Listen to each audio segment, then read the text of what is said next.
commercial-free Catholic charismatic channel.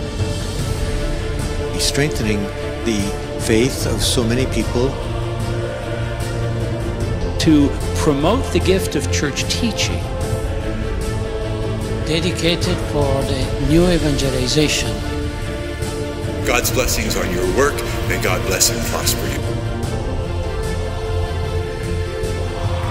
Shalom World, God's own channel.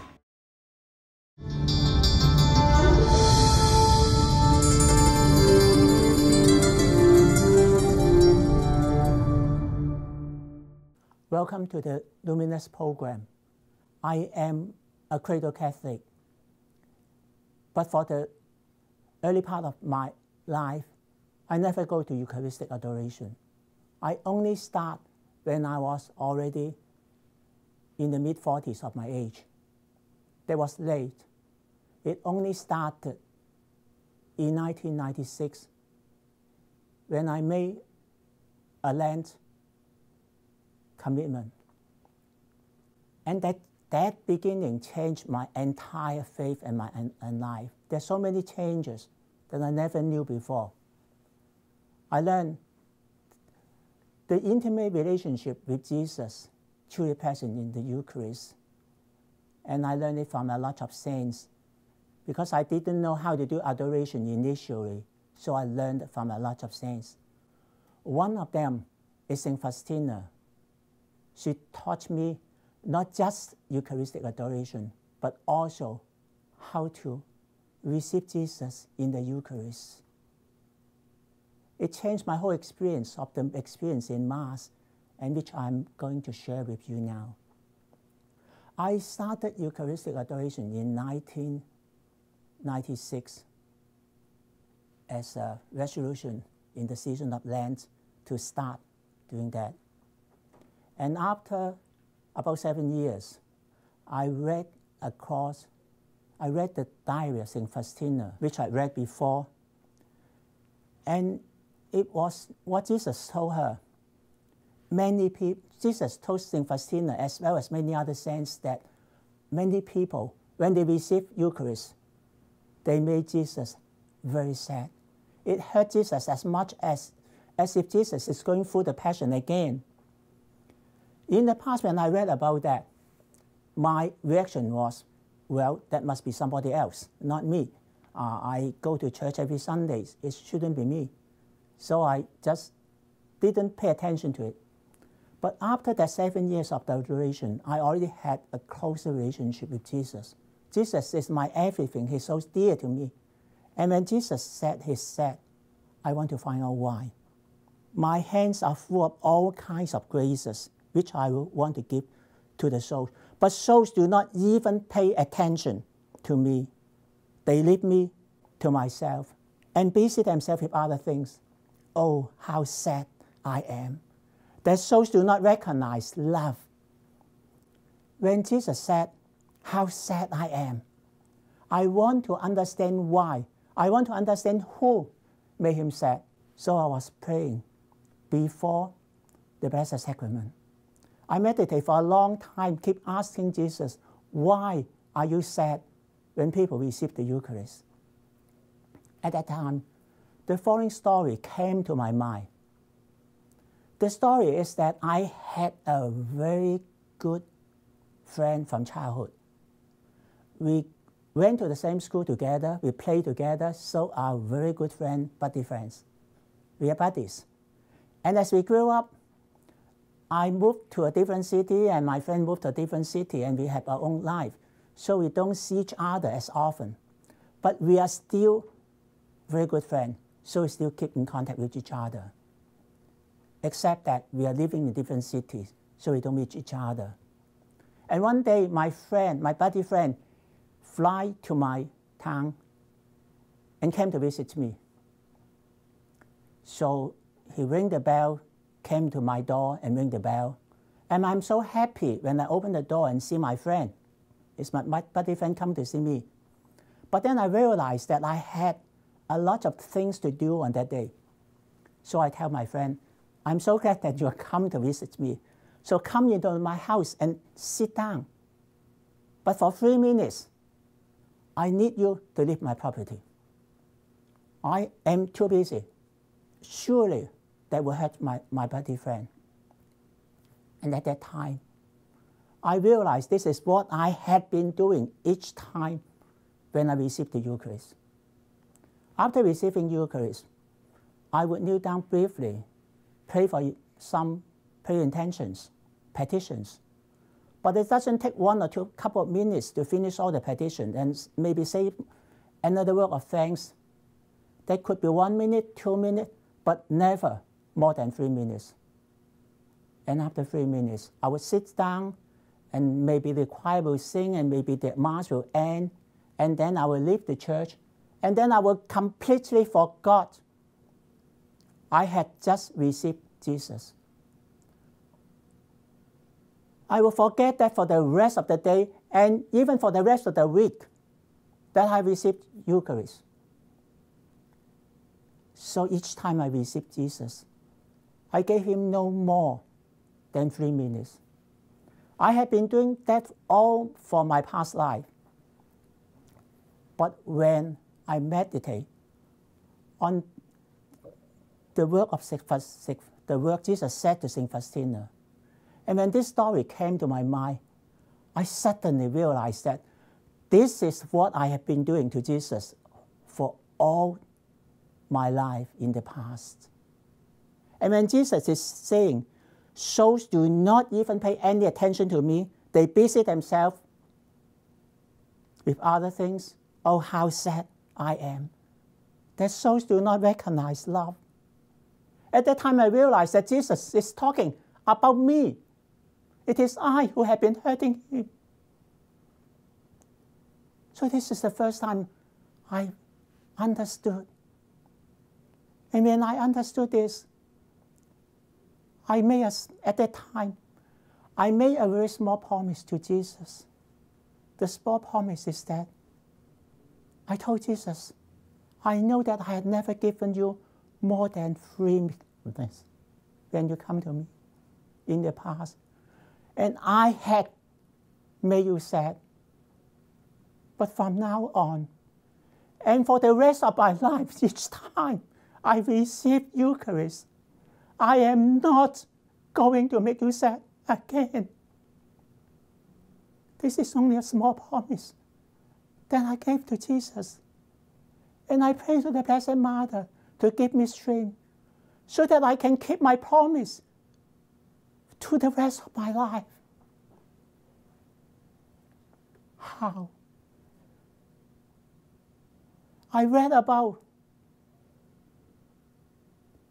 in the apparition of our Blessed Mother in Medjugorje, which is still under the church investigation.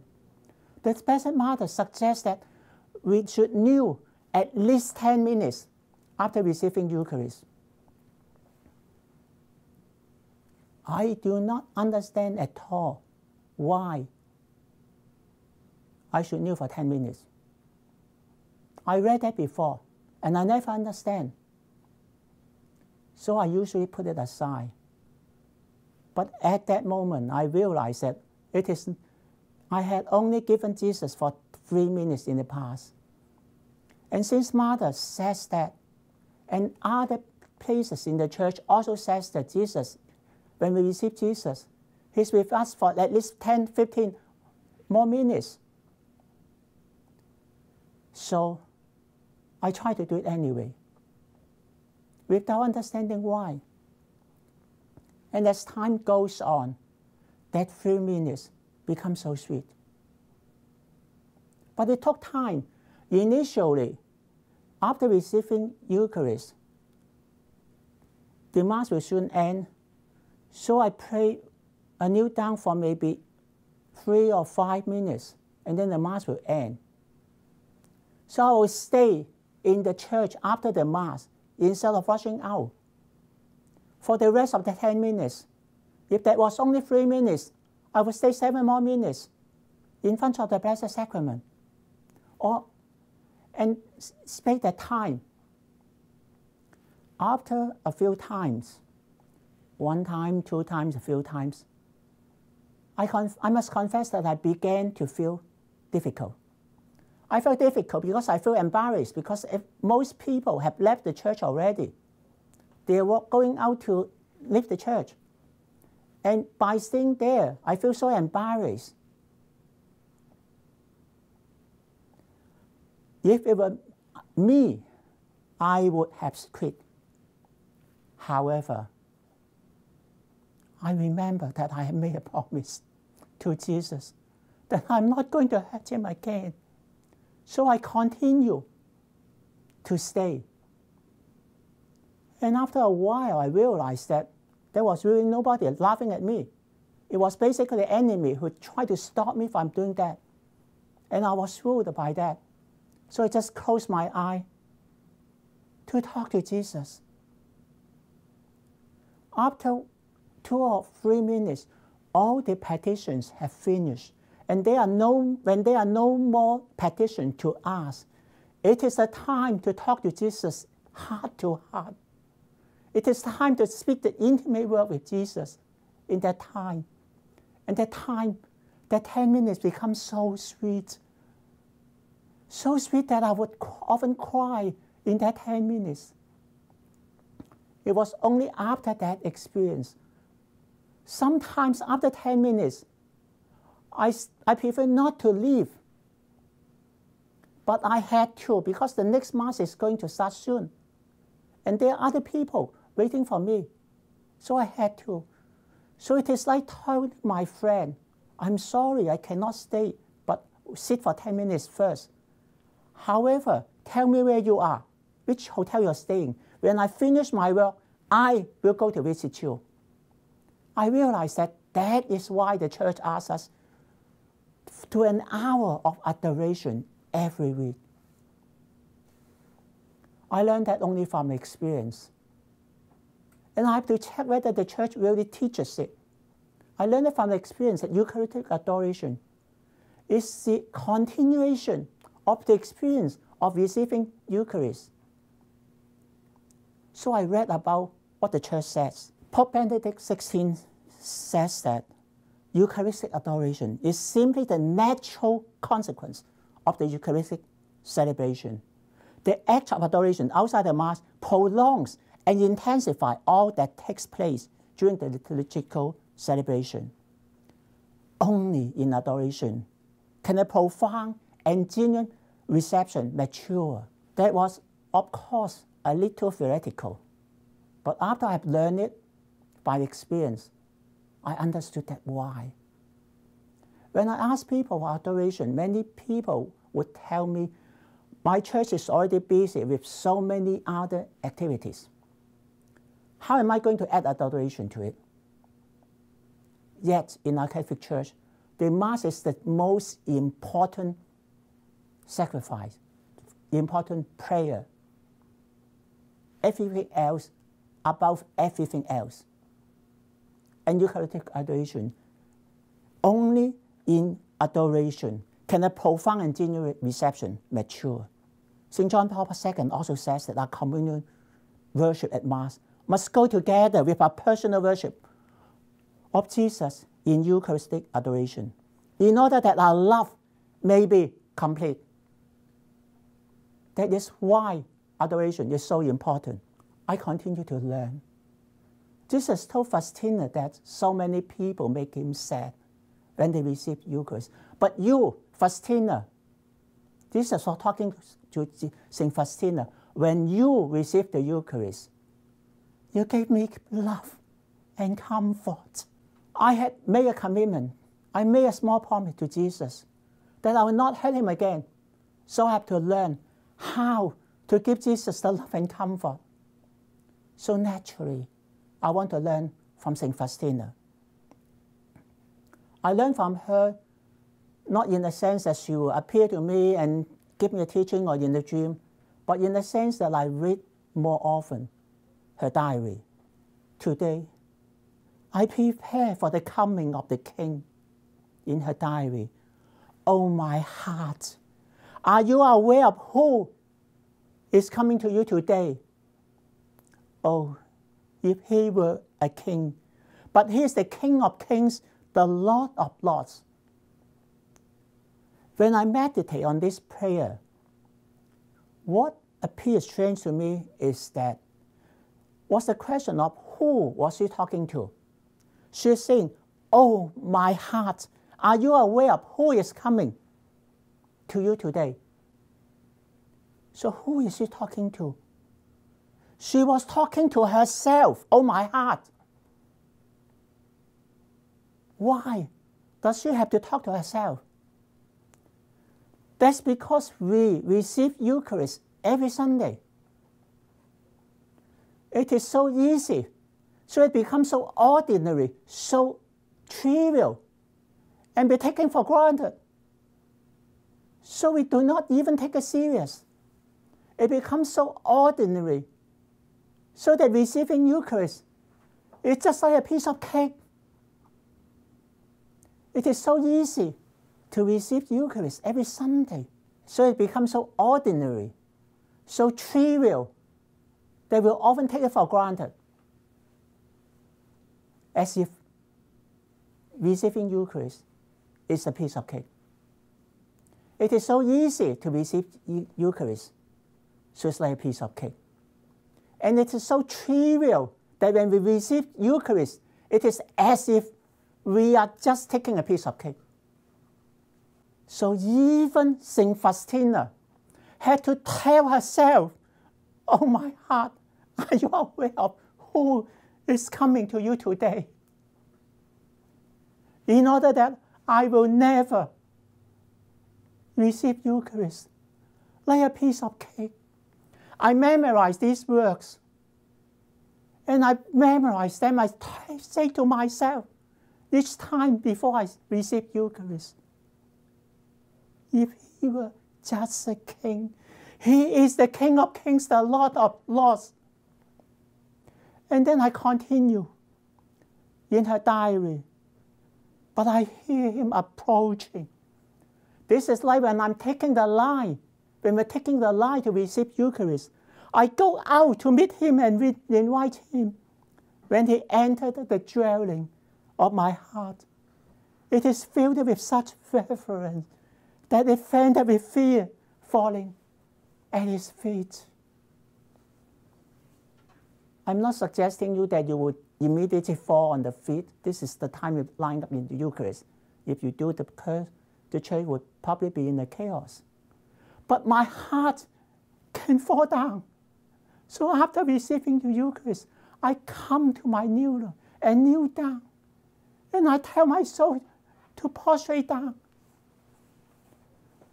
in front of Jesus and kiss the wounds of his feet that I had hurt. Then I continue with her diary. See, I have left my heavenly throne to become united with you. What you see is just a tiny part, and already your soul swarms with love. How amazed will your heart be when you see me in all glory? The eternal life must begin already here on earth through Holy Communion. Eternal life must begin here already. Jesus loves us so much that he does not even want to wait for us to enter heaven to meet him. He wants to meet us now, here on earth, in Holy Communion. He wants to meet us now so that we can enjoy looking at him now. But humanly speaking, that's not possible. It's not possible, humanly speaking, because the glory of God is brighter than the sun. And our human eye of flesh cannot look at the sun without getting blind. Yet, in order to make that possible, Jesus hid all his glory in the piece of bread so that we can look at him. But when we look at him without seeing his glory, we take it for granted, like a piece of cake. And St. Faustina continues with the prayer. Although you have hidden yourself and concealed your beauty, my eye, enlightened by faith, reaches you, and my soul recognizes its Creator, its highest God. And my heart is completely immersed in prayer of adoration. To converse with you, oh Lord, is the delight of my heart. In you I find everything that my heart could desire. What I talk to you about Jesus is our secret, which creatures should not know. Many people find it difficult to do adoration because when they go to adoration, they try to find some word to say, try to play something. And according to Faustina, you can say anything. If you're unhappy, just tell Jesus you're unhappy. He's your best friend. We don't have to try to find some adoration, even though you are very sad on that day. Just tell your feeling directly. It is so intimate. Although my worship is so little and poor, I am at peace. I am at peace because I know that you know it is sincere, however inadequate. Since then, this is what I had been doing every time I receive Eucharist. And since that time, the Mass is not the same anymore. The intimacy with Jesus is so intimate, so that the Mass becomes so rich, so important. And that's why I'm going to Mass on a daily basis. I have shared with you some of the way to receive in adoration. However, instead of talking about adoration, I had talked about receiving Eucharist because there's so much intimate together. It is not possible to say, I go to adoration, and yet receiving Eucharist like a piece of cake. I only find out from my experience that they're so much tied together. And when that happens, the time I spend in adoration is so sweet. And then each time I receiving Eucharist, it is so intimate, as if we are already in heaven. There are times that I don't know what to say during Eucharistic adoration. I am not telling people that it is so easy to receive Eucharist and each time you cry. There are times at which I don't know what to say. I feel so empty, and yet I still want to give Jesus the love and comfort. And how? When I have nothing else to say, I remember that St. Faustina wants to give Jesus the love and comfort. And how am I going to do that? I simply tell Jesus, I give you the love and comfort. However, I have so little love in myself. There's no way that I can give Jesus enough love and comfort. However, I tell Jesus that even though I have so little love, I give all to you. I learned from the poor widow. I had only so little love, but I give all to you. But even after giving all the love to Jesus, it's still not enough to give him the love and comfort. And when that happens, I ask for help. And to whom do I ask for help? It is our Blessed Mother, of course.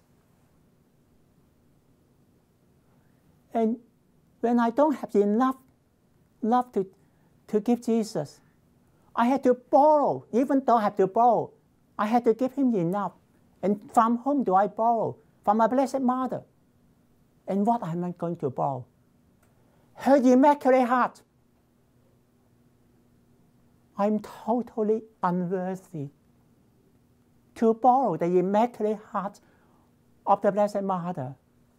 When I borrow her Immaculate Heart, I have to tell myself not to let my weaknesses defile her Immaculate Heart. But when I have given all the love that I have to Jesus, at least when I receive Eucharist and during adoration, it is not enough So I had to borrow her Immaculate Heart so that Jesus can have the love and comfort. We live in a very, very sinful world today. It is so sinful that, like in Isaiah 1:18, though your sins be like scarlet, though they be red like crimson. Our world is very sinful. But when we borrow the Immaculate Heart of Mary to give Jesus the love and comfort in Eucharistic adoration, and when we receive Eucharist, then her Immaculate Heart of Mary will triumph to the end. Thank you.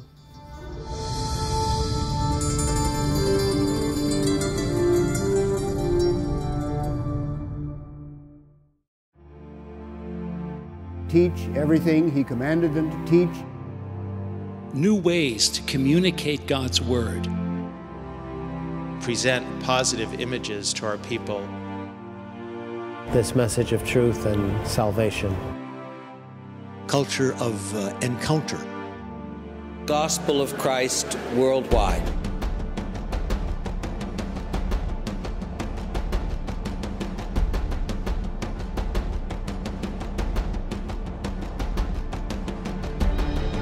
Shalom World TV.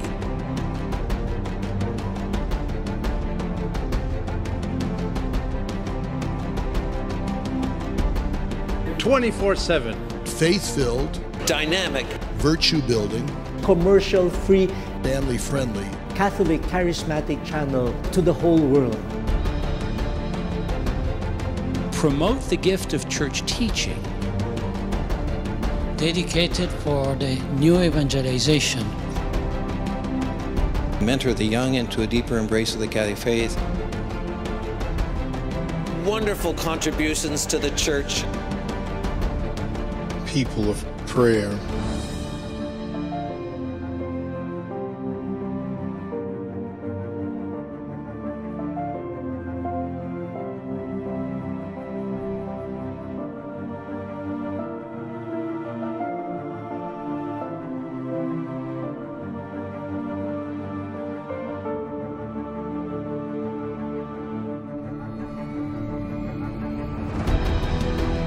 Attractive people, attractive messages.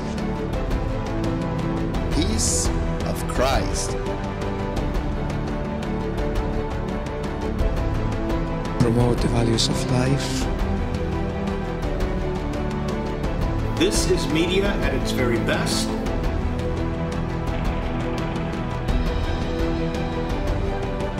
The voice of the church.